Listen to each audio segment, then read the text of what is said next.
अच्छा जी, सबसे पहले तो हम ज़रा ये लॉकडाउन की बात कर लें जो सिंध की, जो कि बाहर हम देखते हैं तो कुछ और हमें हालात नज़र आते हैं, बट एक्चुअली ये लॉकडाउन ही है। आपको बताएं कि 9 मई का इंतज़ार ना किया, सिंध ने लॉकडाउन ईद तक तो बढ़ा दिया और सिर्फ कराची में कोरोना वायरस केसेस की तादाद 5000 तक पहुँचने के बाद ऐसा फैसला ज़रूरी भी था। बाकी सूबों को भी शायद इतने ही बोल्ड फैसले लेने पड़ेंगे।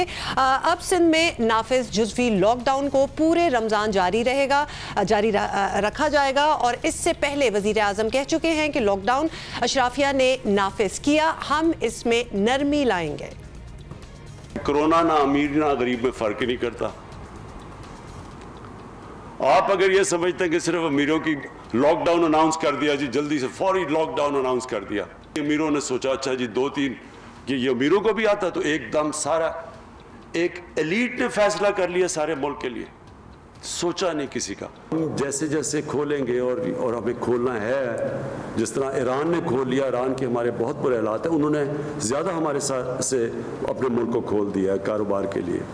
और अगर मिस्र इस तरफ निकल गया है तो जाना तो हमने भी उधर है। एक जिम्मेदार कौम, एक आज़ाद कौम खुद जिम्मेदारी लेती है, उसको डंडे मार के वो काम करवाना जो कि उनकी अपनी बेहतरी के लिए है, वो एक जिम्मेदार कौम नहीं करती, एक आज़ाद कौम इस तरह नहीं करती।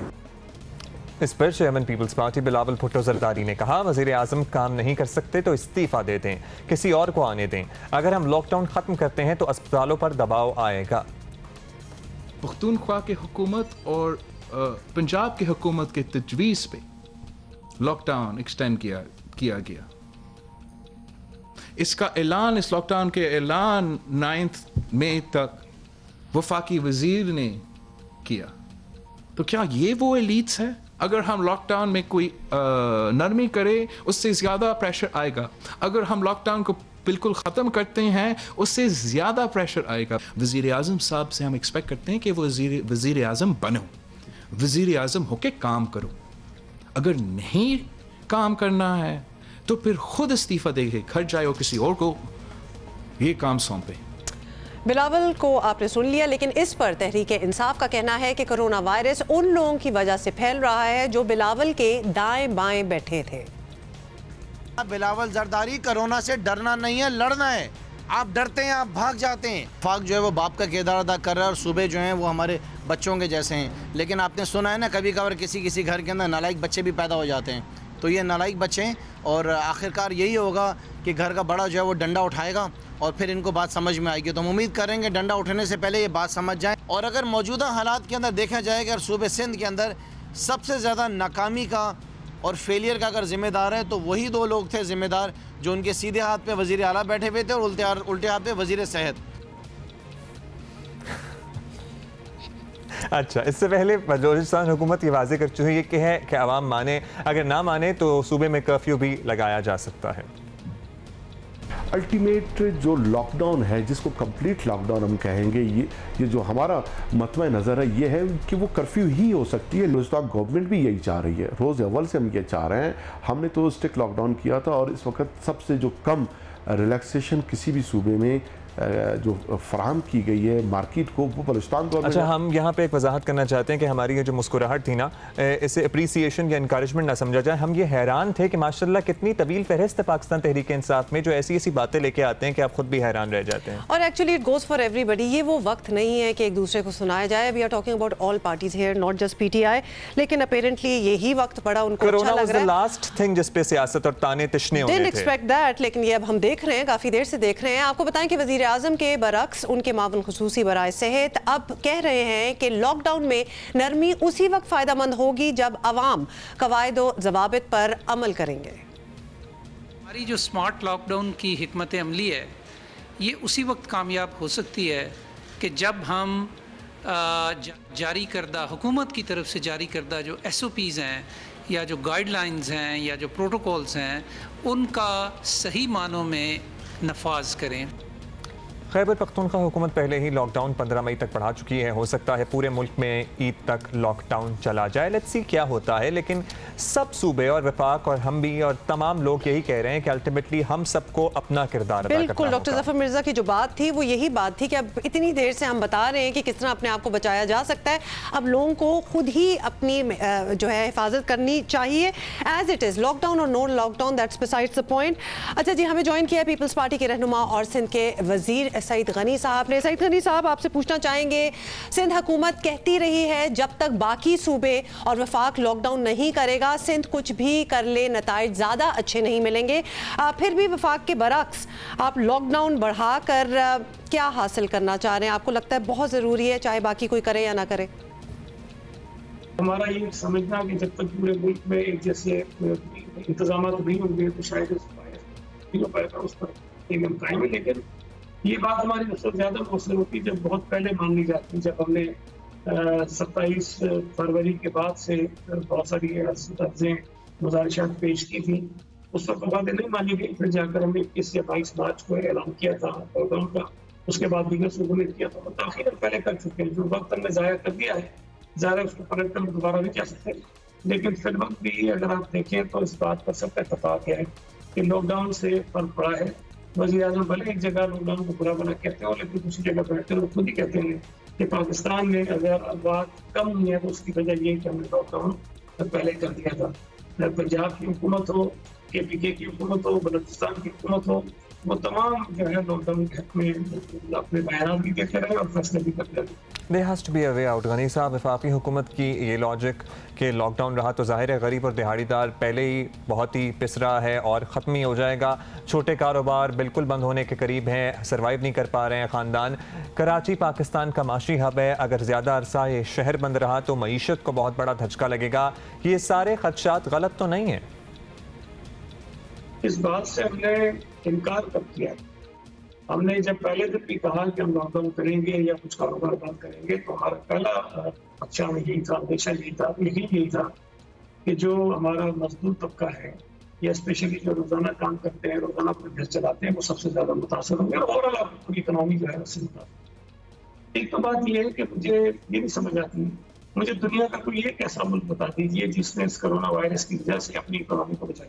जहाँ जहाँ पर वायरस गया है, हर वो मुल्क जहाँ पर ये वायरस गया है उसकी इकोनॉमी बुरी तरह मुतासर है। तो ये बात जहन से निकाल देनी चाहिए कि अगर हम लॉकडाउन नहीं करेंगे तो हमारी इकोनॉमी सर्वाइव कर जाएगी, वो अपने पैरों पर खड़ी रहेगी। ये मुमकिन नहीं है। ये इसको इन एनी केस उसको अपनी इकोनॉमी को मुतासर होना है। अब सवाल ये पैदा होता है कि क्या थैंक यू। आप कह रहे हैं कि ज़ाहिर है इकॉनमी भी तभी बच सकती है जब लोगों के जान और माल और जान का पर्टिकुलरली सबसे पहले तहफ़्फ़ुज़ किया जाए, क्योंकि जान है तो जहान है। शुक्रिया आपका गनी साहब। तर्जुमान हुकूमत बलोचिस्तान लियाकत शवानी साहब ने भी हमें ज्वाइन किया। उनसे भी पहले यही बात कर लेते हैं। शवानी साहब, आपसे तो पूछेंगे कि बलोचिस्तान में तहरीके इंसाफ हुकूमत का हिस्सा है। लॉकडाउन के मामले पर तहरीके इंसाफ की पोजीशन जो है वो वज़ीर आज़म ने बड़ी वाज़ेह कर दी है। तो फिर भी आप वफाकी हुकूमत की गाइडलाइंस पे के साथ चलना सही नहीं समझ रहे? आपको अपनी डिसीजंस खुद लेनी है? नहीं, हम बिल्कुल नहीं हिचकिचा रहे हैं और गाइडलाइन वही है। ये जो 5 सेक्टर में रिलैक्स किए, ये प्राइम मिनिस्टर साहब के साथ जो वीडियो लिंक पे मीटिंग हुआ, उस मीटिंग में ये फैसला किया था उस सेक्टर को रिलैक्स किया जाना चाहिए, जैसे कंस्ट्रक्शन है या एग्रीकल्चर का है। और साथ ही फेडरल मिनिस्टर ने ये भी कहा कि के बाद सूबे के हवाले से बाख्तियार है, वो अपने डिसीजन ले सकते हैं। तो हमने कुछ जो है सेक्टर को फेडरल गवर्नमेंट के साथ मिलके के साथ हमने रिलैक्स किए और कुछ अपने तौर पे हम जो हमारा मारूजी और मौजूई जो हालात है, जो सब्जेक्टिव ऑब्जेक्टिव सिचुएशन है उसको हम देखते हुए ये सारे डिसीजन ले रहे हैं। और बलूचिस्तान में जो पाकिस्तान तहरीके इंसाफ के हमारे साथी हैं, कोलिशन पार्टनर हैं, वो हमारे साथ हैं। शहरी जिम्मेदारी की सभी बात कर रहे हैं। शाहवानी साहब, अगर शहरी दरख्वास्त नहीं मानते आप लोगों की, सभी हुकूमतें कह रही हैं, तो ज़ाहिर है लॉकडाउन में के अलावा तो कोई रास्ता नहीं है। क्या बंद करेंगे, कब तक बंद रखेंगे, कुछ सोचा है सिलसिले? इसको आप स्मार्ट लॉकडाउन के, लॉकडाउन के कोई भी इस्तेलाह इस्तेमाल करें, अगर आवाम ताउन करती है, SOPs को फॉलो करते हैं, तो यही जो सूरत हाल है उसको बरकरार रखेंगे। अगर आवाम ताउन नहीं करती, हमारी अपीलों गुजारिशात पे ज्यादा कान नहीं करते, तो फिर हम कंप्लीट लॉकडाउन की तरफ जाना शुरू कर देंगे। और कंप्लीट लॉकडाउन का, जैसे मैंने पहले कहा, इसके हवाले से हम बिल्कुल ये समझते हैं कि कंप्लीट लॉकडाउन जो है वो कर्फ्यू को कहा जा सकता है। और फिर कंप्लीट लॉकडाउन जाहिर है पहले तो फॉर 2 वीक्स होगा, और 2 वीक्स के बाद जो स्प्रेड है, कंट्रोल है कोरोना का, उसको मद्देनजर रखते हुए फिर मुस्तकबिल के जो है फैसले किए जा सकेंगे। शुक्रिया आपका शाहबानी साहब। क्या होता है, प्लीज़ हम बारहा यहाँ पर समझा रहे हैं सबको कि अपना किरदार आप खुद अदा करें।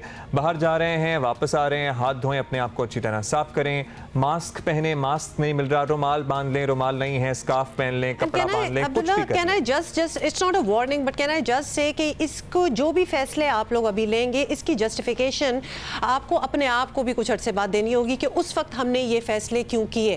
क्या हम किसी की सुन के ये फैसले कर रहे थे, या हमें आज़ादी थी कि हम अपने फैसले कर सकते हैं तब भी हमने नहीं किए। मतलब ये आप ज़रूर देख लें, ये कुछ देर बाद यू विल बी आंसरेबल कि ये फैसले क्यों किए गए। सो बी वेरी केयरफुल देयर। कितने खानदान हैं अब ऐसे तो इस कोरोना वायरस को अब अफसाना या फिर कोई गैर मरई चीज समझना छोड़ दें। ये हकीकत है, हमारे इर्द गिर्द लोग इससे मुतासिर हो चुके हैं। इसमें कोई शक की बात नहीं रही। Anyway we need to move on, क्योंकि और भी कुछ चीजें, और आपको पता है फिर ब्रेकिंग न्यूज आ जाती है, न्यूज कॉन्फ्रेंस आ जाती है, बहुत सी चीजें रह जाती हैं।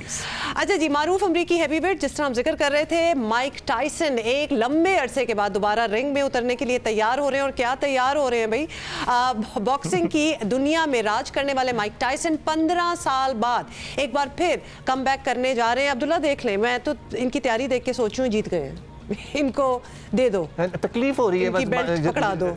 अच्छा, ये चैरिटी के लिए Look at the speed, मतलब उनके पंचेस की आप स्पीड चेक करें। हाँ, चैरिटी के लिए मैच खेला जाएगा और आई एम श्योर इससे बहुत सारे डोनेशंस इकट्ठे होंगे और मौजूदा हालात के बायस बेघर अफराद के लिए चंदा इकट्ठा करने जा रहे हैं। तो everybody is trying to contribute in his or her own way.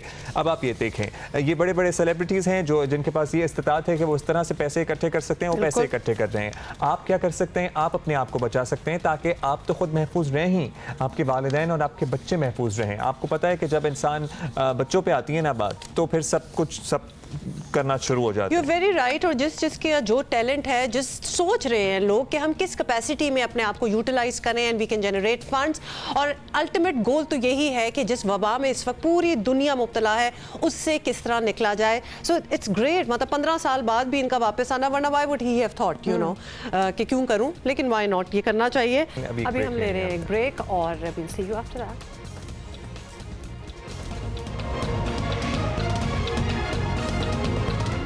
आपको बताएं कि वज़ीर आज़म बेरोज़गार अफराद और छोटा कारोबार करने वालों के लिए खुसूसी कोरोना रिलीफ पैकेज ले आए, और वादे तो बहुत ज़बरदस्त हैं, बर वक्त पूरे भी कर दिए जाएं तो क्या ही अच्छा होगा। वज़ीर आज़म इमरान खान का कहना है कि बेरोज़गार होने वालों की माली मदद की जाएगी। बेरोज़गार अफराद वेबसाइट पर अपनी मालूमात देकर इमदाद हासिल कर सकते हैं। रजिस्टर्ड ब्यूरोज जो है बेरोज़गार अफराद को 12,000 फीकस दिए जाएंगे। सुन लें उन्होंने क्या कहा। हमने ये एहसास कैश प्रोग्राम के जरिए लोगों को पैसे पहुंचाए हैं, उसी सिस्टम के तहत हम आपको भी पैसे पहुंचाएंगे। हमारे पास पूरा सिस्टम है, नादरा का डेटाबेस है, उसके थ्रू तो हम पूरी तरह पर चेक करके और जो भी क्वालिफाई करेंगे इनमें से उनको हम डायरेक्टली फिर कैश पहुंचाएंगे। जिस तरह के आपने ये एहसास कैश प्रोग्राम के जरिए ये जो 81 अरब रुपया कैश पहुंचा। वज़ीर आज़म ने कहा कि मुस्तहक़ीन में तक़सीम होने वाली रकम का ऑडिट किया जाएगा। रकम की तक़सीम में कोई भी खामी बर्दाश्त नहीं होगी और इस सारे मामले की मैं खुद मॉनिटरिंग कर रहा हूँ। अतियात की रकम शफाफ तरीके से मुस्तहक़ीन तक पहुँचाएंगे। ये बिल्कुल जब हम एक्चुअली प्रोग्राम शुरू कर रहे थे उससे कबल जो वज़ीर आज़म गुफ्तगू कर रहे थे उसी सिलसिले की एक्सप्लेनेशन है। और इसमें होगा ये कि वो लोग जो रजिस्टर्ड हैं, जो एज एम्प्लॉय रजिस्टर्ड हैं और उनकी अब नौकरी चली गई है, ज़ाहिर है लाखों नौकरियाँ हैं जो मुतासिर हुई हैं इस कोरोना के सिलसिले की वजह से, वो लोग इमदाद के मुस्तहिक़ अब्दुल्ला, क्योंकि इसका ऐलान जो था कुछ अर्सा पहले हो गया था, ये ज़बरदस्त बात है कि अगर ये चीज़ स्टार्ट भी हो जाए और लोगों को एक्चुअली ये इमदाद मिले। हमें ज्वाइन किया अतीक मीर साहब में, चेयरमैन ऑल कराची ताजिर इत्तेहाद हमारे साथ हैं, और बहुत शुक्रिया मीर साहब, आपने वक्त दिया। मीर साहब, अब बेरोजगार अफराद उनको भी 12,000% देंगे। बस ज़रा रजिस्ट्रेशन वाले मामले पे थोड़ी कन्फ्यूजन थी, क्योंकि कितने रेस्टोरेंट्स हैं, कितने सेलमैन हैं, बहुत कम लोगों की रजिस्ट्रेशन हुई भी है एक्चुअली। क्या कहेंगे आप इस पर, क्या ऐसा इक़दाम है, इससे फ़ायदा होगा लोगों को? देखिए, पाकिस्तान में इस किस्म के जितने भी माजी में प्रोग्राम पेश किए गए, उसमें फ़ायदा ही जब होता है कि उसमें शफाफियत हो, उसकी तकसीम का निज़ाम एक सिस्टम के तहत हो। वरना आप देखें कि ये असल ज़रूरतमंदों तक तो मामला नहीं पहुंचता और बीच में खुर्द के काफ़ी केसेस स्कैंडलाइज हो जाते हैं। तो ये यकीनन इसमें हर सतह पर मदद लेनी चाहिए हुकूमत को, क्योंकि लेकिन नादरा का डेटा भी है, उसके अलावा स्टेक होल्डर्स भी हैं, जिन लोगों के पास मुलाजमीन काम करते हैं उनसे तस्दीक हो सकती है। इसका एक जामे मंसूबा बन सकता है। आज के जदीद निज़ाम में इसमें कतई तौर पर ज़्यादा मुश्किलात पेश नहीं आनी चाहिए हुकूमत को। सिर्फ मैं यही कहूँगा कि तमाम तर तरीक़ाकार तफ्तीश के, तहकीक के, तकसीम के वो महफूज तरीके से और बेहतर तरीके से अगर अख्तियार किए जाएं तो बहुत बड़ी तादाद है जिनकी बहुत बड़ी तादाद है। वो तरीका क्या हो सकता है, इसमें आप भी ज़ाहिर कुछ सजेशन दे सकते हैं, लेकिन आई वंडर कि आप लोगों से ज़ाहिर बेरोजगार अफराद के लिए कोई रब्ता किया गया, ताजरों से पूछा गया कि नहीं पूछा गया? जी, नईम मीर साहब ने भी हमें ज्वाइन किया है, प्रेसिडेंट अंजुमन ताजरान पाकिस्तान। मीर साहब, आपसे भी हम यही पूछेंगे कि सबसे पहले तो आपको पूरा तरीक़ेकार इसका, और ये मदद है काफ़ी अच्छी, अगर देखा जाए एक तरह से तो अच्छी मदद है। 12,000 हर छोटे कारोबार करने वाले को अगर दे दिए जाएं तो कुछ रिलीफ तो हो ही जाएगा, कुछ आसानी पैदा हो जाएगी। क्या कहेंगे आप? जी, मुझे नहीं पता कि ये फ़ैसला कहाँ हुआ है और इसके खदोखाल क्या हैं, लेकिन मैं ये समझता हूँ कि 12,000 रुपये की इमदाद जो है वो तो ऊँट के मुँह में ज़ीरे के बराबर है। सूरत हाल ये है कि इस वक्त जो आपका छोटा ताजर या कारोबारी अफराद जो मुतासरा फ़रीक हैं इस लॉकडाउन के नतीजे में, उन्होंने तो अपनी दुकानों के किराए नहीं दिए, गोदामों के किराए नहीं दिए, घरों के किराए नहीं दिए, अपनी मुलाजमीन। अच्छा, यहाँ पे मीर साहब ये उन लोगों को पैसे दिए जाएंगे तो कुछ भी नहीं, ताजरों को नहीं दिए जाएंगे, उन लोगों को दिए जाएंगे जिनकी नौकरियां गई हैं। जाहिर है जो सेलमैन काम करते थे, जो रेस्टोरेंट है उन पे वेटर काम करते थे। मैंने आपके टीवी पे ही अभी पढ़ा था, टिकर एक चल रहा था जी, रजिस्टर्ड जो मुलाजिम उनको दिया जाएगा। तो मैं आपकी टीवी की वसाता से बताना चाहता हूँ कि पाकिस्तान के अंदर 36 लाख के करीब जो है वो कमर्शियल मीटर होल्डर्स हैं, और इन 36 लाख कमर्शियल मीटर होल्डर्स में सिर्फ 4 लाख वो हैं जो इनकम टैक्स में रजिस्टर्ड हैं, जो ताजरों की बात कर रहा हूँ मैं। और आपको पता होगा कि हम ताजर जो हैं वो अपने मुलाजमीन की रजिस्ट्रेशन जो है वो किसी भी इदारे में, चाहे वो सोशल सिक्योरिटी का इदारा हो या EOBI हो, यहाँ पर हम अपने मुलाजमीन को रजिस्टर्ड तो करवाते नहीं हैं। तो आप मुझे ये बताएं कि ऑलरेडी हमारा जो एक बहुत बड़ा सेक्टर है वो तो अनरजिस्टर्ड है, तो आप अनरजिस्टर्ड सेक्टर को किस तरह इमदाद देंगे? ये तो एक झांसा है, मैं समझता हूँ। 80% इमदाद नहीं होगी, ये इमदाद का कोई तरीका। और 80% लोग जो मुलाजमत करते हैं वो अनरजिस्टर्ड हैं, तो इसका तरीकाकार क्या हो सकता है? अतीक साहब, आपके जहन में है कोई आइडिया? क्योंकि जाहिर है जितने रेस्टोरेंट ओनर्स को मैं जानता हूँ, बिकॉज मेरा ताल्लुक इस इंडस्ट्री से, किसी के वेटर की कोई रजिस्ट्रेशन नहीं हुई और हज़ारों की तादाद में लोग काम करते हैं। देखिए, वो निज़ाम चूँकि पेचीदा है, ये सबब है कि उस तरफ लोग नहीं आते हैं, लेकिन यकीनन ये इमदाद तो तकसीम होनी है और मुस्तहिकीन तक, जायज़ ज़रूरतमंदों तक इसे पहुंचना भी चाहिए। इसका तरीक़ाकार यकीनन, जिस तरह मैंने कुछ देर पहले भी कहा कि जिन लोगों के पास ये मुलाजमत करते हैं उनसे इनकी तस्दीक हो सकती है, इसका कोई ऐसा निज़ाम बनाया जा सकता है। क्योंकि अब तक देखें, हमसे ना पूछा गया, ना हम तक कोई ऐसा निज़ाम पेश किया गया कि इसको किस तरीके से बेहतर तौर पर उस्तवार किया जा सकता है। लेकिन फिर भी मैं ये कहता हूँ कि इसमें बहुत सारे तरीके हैं जिसमें, जैसा मैंने कहा, नादरा के जरिए भी आप एक तस्दीक कर सकते हैं। उसके अलावा जिन मार्केटों में लोग काम करते हैं, जिन जिन लोगों के पास उनकी मुलाजमत है, वो उसकी तस्दीक कर सकते हैं। चाहे तो आप इसमें कोई ऐसा एक तस्दीकनामा, वैसे भी जब आप कोई किसी भी किस्म की रजिस्ट्रेशन चाहते हैं, चाहे वो शनाख्ती कार्ड हो, पासपोर्ट है, दीगर किसी ना किसी से आप उसकी तस्दीक करवाते हैं। तो देखें, आप एक रजिस्टर्ड और अनरजिस्टर्ड के चक्कर में अगर पड़ेंगे तो 90% लोगों को इमदाद मिल ही नहीं पाएगी। तो उसके लिए आसानी कुछ करनी होगी। कुछ एतबार कर नईम साहब आप बताएंगे कुछ कि क्या किया जा सकता है, जैसे कि जो एम्प्लॉयर हैं, अब जैसे इलेक्ट्रॉनिक मार्केट है, जोड़िया बाजार है, शालम है, दुकानों में जाके कोई दे दें, कोई फहरिस्त ले लें। जी प्लीज। इसका हाल ये बड़ा आसान हाल है। देखें जी, पूरे मुल्क में जो हमारे कमर्शियल मीटर होल्डर्स हैं, तमाम पावर कंपनीज़ को कह दिया जाए कि कमर्शियल मीटर होल्डर्स जो हैं वो अपना एक हलफनामा साल लगा दें कि उनके पास इतने लोग मुलाजमत करते हैं, तो वो सारे का सारा डाटा जो है ना वो हमारे कमर्शियल मीटर के बिल के ऊपर आ जाएगा। जब वो सारा डाटा हमारे कमर्शियल मीटर के बिल के ऊपर आ जाएगा तो उसी निस्बत से आप जो है वो इमदाद कर दें। तो ये तो कोई मुश्किल काम नहीं है अगर आपकी नीयत हो। अगर आपकी नीयत ये हो कि आपने चक्कर देना है, अगर आपकी नीयत ये हो कि आपने गोली करानी है, तो फिर तो ये हुकूमत जो है ये गोलियां कराने में माहिर है। और ये ट्रक की बत्ती के पीछे तो रोज़ एक नई ट्रक की बत्ती के पीछे ये लगाती है, तो ये एक नई ट्रक की बत्ती के पीछे इन्होंने लगा दिया है। अब रजिस्टर्ड मुलाजमीन होंगे नहीं, वो ना होएगा ढोला तो ना पवेगा रोला, तो ना होंगे रजिस्टर्ड मुलाजमीन, ना उन्हें पैसे देने पड़ेंगे, ना इमदाद होगी, और इसी तरह जो है ना वो कोरोना का जो है ये चक्कर निकल जाएगा। देखें, लेकिन अब हमें एक और काम भी करना है आगे। अच्छी दी है, क्योंकि अगर ये रजिस्टर्ड पहले नहीं रजिस्ट्रेशन वगैरह सब कुछ हुई थी, may be it is time कि अब ये भी चीज ठीक हो जाए। मतलब एक मौका तो देना ही चाहिए।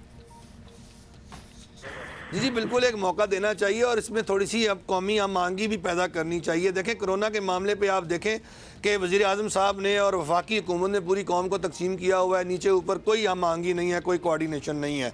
तो क्यों ना हम एक नया एक सोच लेकर ये आएँ कि वर्ल्ड हेल्थ ऑर्गेनाइजेशन जो है वो आपको ये कह रही है कि आइंदा 2 साल तक आपकी कोरोना से जान नहीं छूटनी, तो आप ये क्यों नहीं सोच ला रहे कि कोरोना के साथ हमने जिंदा कैसे रहना है, अपने कारोबार ज़िंदगी को चलाना कैसे है, इस पर हम काम क्यों नहीं कर रहे? क्योंकि आप 2 साल तो आप कारोबार बंद नहीं रख सकते। बिल्कुल। नईम मीर साहब आपका भी शुक्रिया, अतीक मीर साहब आपका भी शुक्रिया। और ये बात बिल्कुल सही है एक्चुअली, क्योंकि अब नए SOPs और वैसे भी we needed to come into the new century. बहुत सी चीजें ऐसी जो दुनिया बड़ी फॉर ग्रांटेड लेती है और हमारे पास नहीं है, जिस तरह ये रजिस्ट्रेशन, जिस तरह किसी की एग्जिस्टेंस को भी एक्नॉलेज करना, जिस तरह आप कह रहे हैं कि there is a workforce out there which is not registered, which is not acknowledged, which means कि उनको फिर इमदाद भी नहीं मिल सकती। खुला कपड़ा लेने जाती हैं, एक दुकान पे 2 लड़के तो होते हैं, हेल्प कर रहे होते हैं, कपड़े तय कर रहे होते हैं, लेकिन किसी को क्या पता कि कितने लोग कहाँ काम कर रहे हैं। So maybe it is about time कि इसको भी बीच में ठीक किया जाए। एम्प्रेस मार्केट या दीगर जगहों पे जो लोग मजदूर जो लोग सामान उठा के लेके जा रहे होते हैं, ये कहाँ से रजिस्टर्ड होंगे ये लोग? आप खुद ही कुछ सोचना चाहिए। मेरा ख्याल है कि बिजली की मीटर वाला आइडिया बुरा नहीं है, इस पे कुछ सोचा भी जा सकता है। अच्छा जी, हमारे पास जिन मेहमान का आप तस्करा कर रही थी वो अब आ गई हैं, और वैसे तो हर शख्स अपनी कैपेसिटी में लोगों की मदद करने की कोशिश कर रहा है, और इंस्टाग्राम पे या सोशल मीडिया पे दीगर प्लेटफॉर्म्स पे आप देखें सेलिब्रिटीज़ हमारे बड़े एक्टिव हैं, आइडियाज़ भी दे रहे हैं, इंटरव्यूज़ भी चल रहे हैं, लाइव सेशंस भी हैं। क्या कुछ नहीं है हुआ? You very true. कोरोना और लॉकडाउन के इन दिनों में हमें वो बहुत से लोग नज़र आते हैं जो कोशिश कर रहे हैं कि जिन अफराद का रोज़गार मुतासर हुआ या जो बुनियादी ज़रूरियात से महरूम हैं उनकी ज़िंदगी आसान बनाई जाए।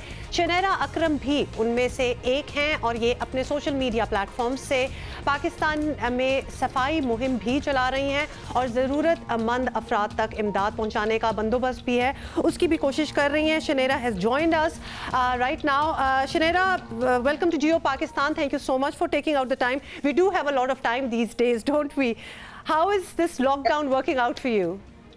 Assalamu alaikum and Ramzan Mubarak to everybody. Ramzan Mubarak to you as well. How is everybody? Everyone is well? Yes, safe? everyone is well. Yes, thank you. Thank you. I hope all is well at your end too. Oh, good. I'm just trying to keep safe and clean and keep my family safe, and I think that's what everyone's trying to do at the moment.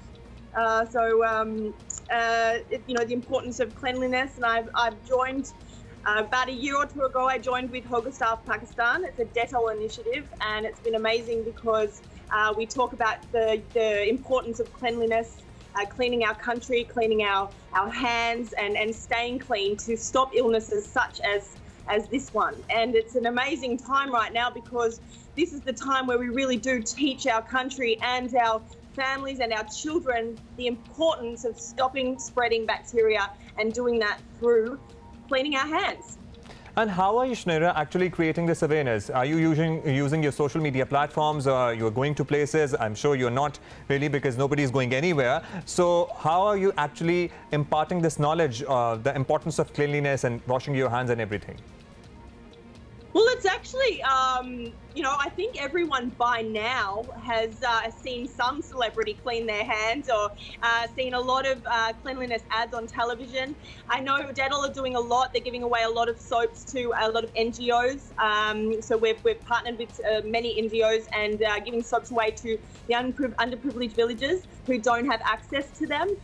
We're teaching a lot of people the importance of cleaning hands and staying clean, which is very important. But I think this is very proactive. There's not one family or one person out there that is not washing their hands at least 5 times a day. And we're doing that to prevent this virus, to keep this virus at bay, and so that the rest of Pakistan, the rest of the world isn't going to get sicker. So at the moment, it's the most important time we're teaching people. Right. Apart from that, Shanera, we're very curious to find out how you are spending your time in isolation, and you know, because we see a lot of your videos with your daughter, and then we get a lot of queries about people really running out of ideas. I'm running out of ideas. There you go. There's one of us. How to keep your children busy, entertained, informed, and you know, and not lose hope with everything that's going around. How do you do it? I think we're, you know, it's really hard. We're all in the same boat. We're all going through this together, and we're all trying to find new ways and means.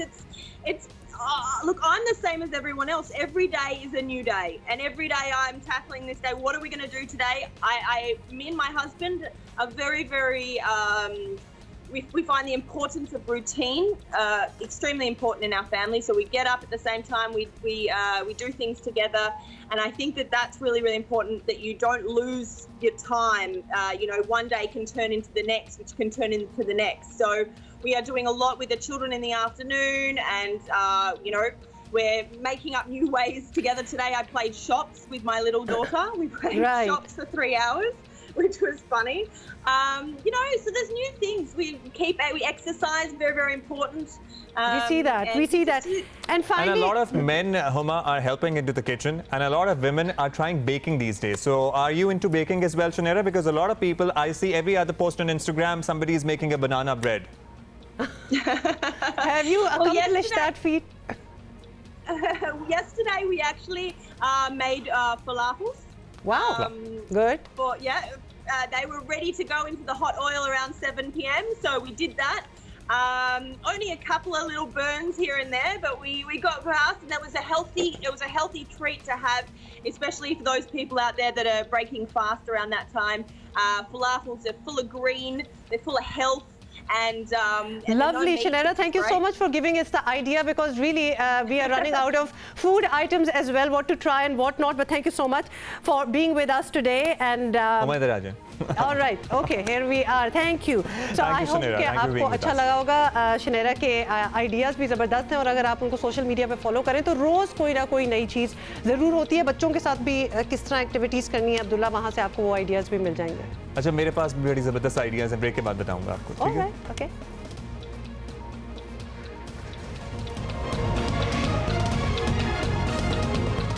Welcome back जी. और इससे पहले हम बात कर रहे थे ना, इधर आ जाए. अच्छा, इधर आ गए.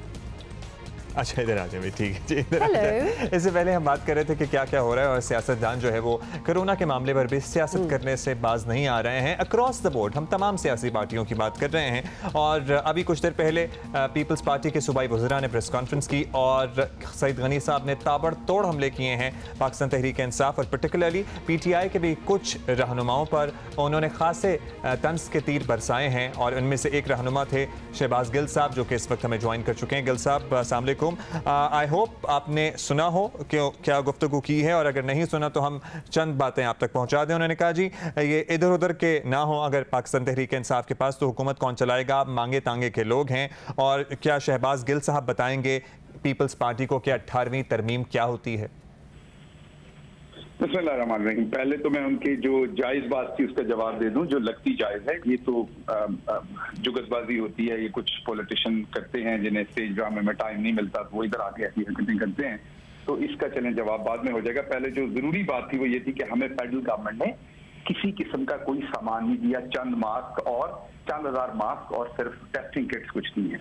तो मैं आपको, हमने डॉक्यूमेंट रिलीज कर दिए हैं, आपके इदारे को भी दे दिए हैं, मैंने खुद से अपनी तरफ से किए हैं, जो मुझे NDMA से मिले ऑफिशियली वो रिलीज कर दिए गए हैं. ताकि अवाम को पता रहे कि फेडरल गवर्नमेंट ने थ्रू एनडीए में क्या क्या इनको प्रोवाइड किया है। फेस मास्क पे भी 5,04,447, surgical mask 2,90,986, N95 mask 30,142, KN95 mask 2,03,840, protective suits 1,48,334, goggles 8,773, latex gloves 2,10,632, surgical gloves 660, surgical caps 92,801, gowns 25,251, body bag जो डेड बॉडीज के लिए इस्तेमाल होते हैं, खुदा न खासा जब किसी की मौत हो जाती है तो डेड बॉडी ताकि वो कोरोना ना फैले, वो 1,000, face shield 9,448, shoe cover 57,244, ICU shoes 500।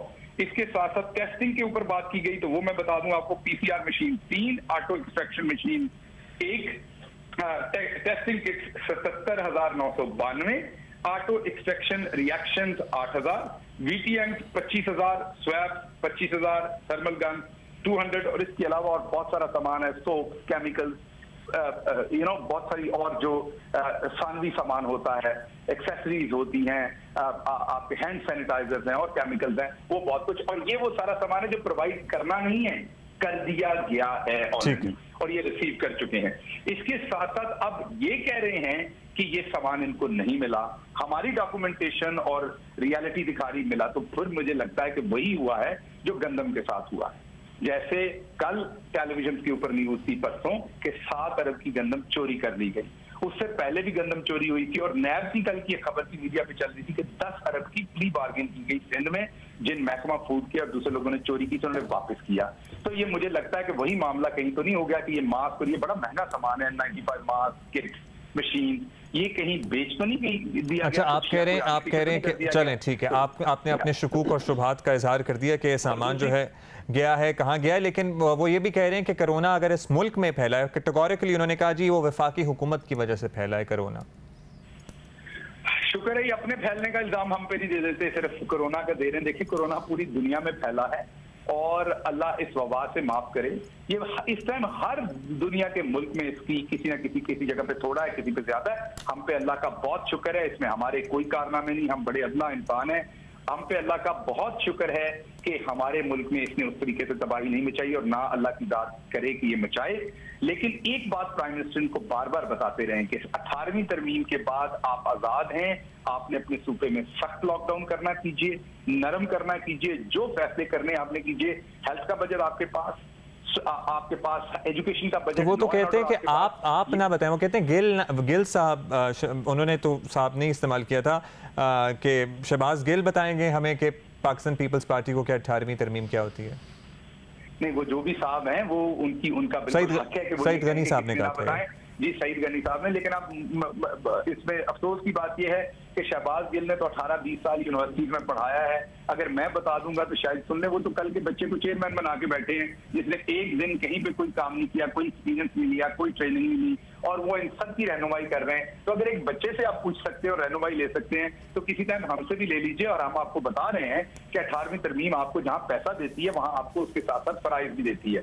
ये जो सारा दिन रोज प्रेस कॉन्फ्रेंसेज होती हैं, इसका मकसद एक है सिर्फ, और वो मकसद है असल में कि हमें कैश दिया जाए, और हमने इनको कैश नहीं देना, नहीं देना, नहीं देना। क्यों? क्योंकि ये उसमें से लूटमार करेंगे, मनी लॉन्ड्रिंग करेंगे, गरीब का पैसा खाएंगे। ऑलरेडी एहसास प्रोग्राम के तहत आज के दिन तक 22.5 लाख सिंध के खानदानों की, मैं पूरे मुल्क की बात नहीं कर रहा, वो तो 67 लाख हैं, सिर्फ सिंध में 22.5 लाख खानदानों को 27 अरब रुपया तकसीम हो चुका है। इसके साथ साथ 35 लाख खानदानों को हम दे रहे हैं जिनके छोटे बिजनेसेस हैं, 50 लाख जो बेरोजगार हुए हैं उन्हें इमदाद दे रहे, अवाम के हाथ में डायरेक्ट पैसा देंगे, इनको 1 टका नहीं देंगे जो ये रोज प्रेस कॉन्फ्रेंस करके जो कुछ आपका ये कहना है कि रोज प्रेस कॉन्फ्रेंसेज इसलिए हो रही हैं सिंध में कि ये चाहते हैं कि इन्हें कैश दिया जाए और हम कैश नहीं देंगे, नहीं देंगे, नहीं देंगे। बहुत शुक्रिया। रमजानुल मुबारक में हमें अपनी ग़िज़ाई ज़रूरियात का खास ख्याल रखना चाहिए और कुछ लोगों की एडवाइस बिल्कुल नहीं लेनी चाहिए।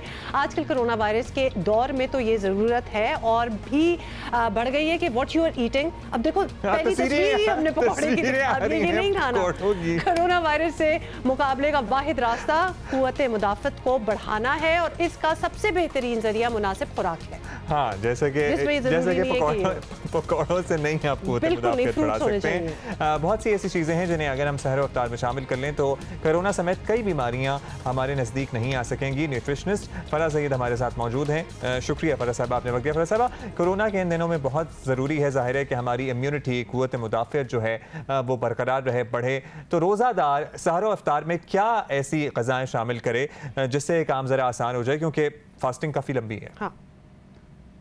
हाँ, कुव्वत मुदाफ़ियत जो है ना वो बहुत आसान चीज़ है जिसको हम मेंटेन कर सकते हैं।